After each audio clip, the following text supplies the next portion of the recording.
Hi guys, welcome to Mathtastic presents and proportions. Today, I will be tutoring you on how to use percents and proportions to solve word problems. Percent's definition would be um, how much there is compared to a total.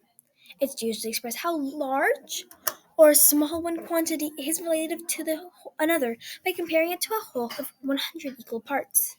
Percentages can be used in different situations like finances, statistics, and everyday life.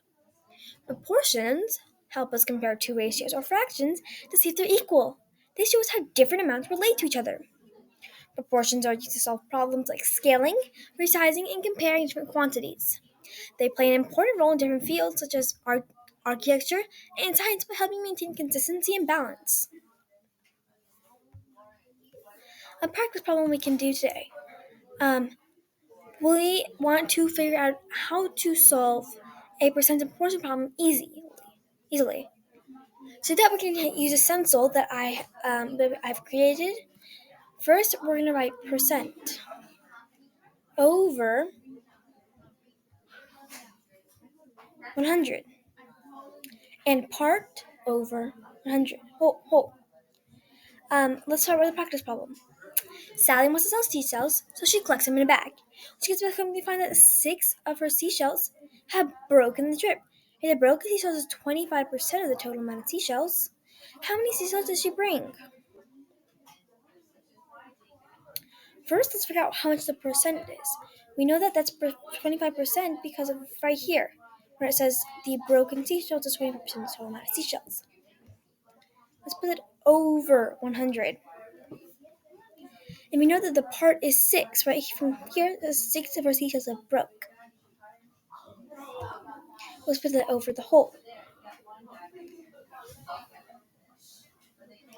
The whole can also be regarded as x, as when I accidentally clicked the extra slide. Um, 25% is also equal to 1/4.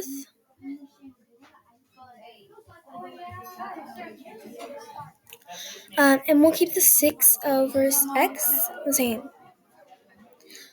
We want to figure out what 1 would be when it turns to 6. We have to multiply that by 6 over 6 times 6. But when we do something to the numerator, we have to do it to the denominator.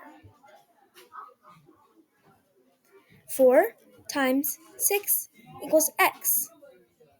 X is equal to 24. Some things we should remember.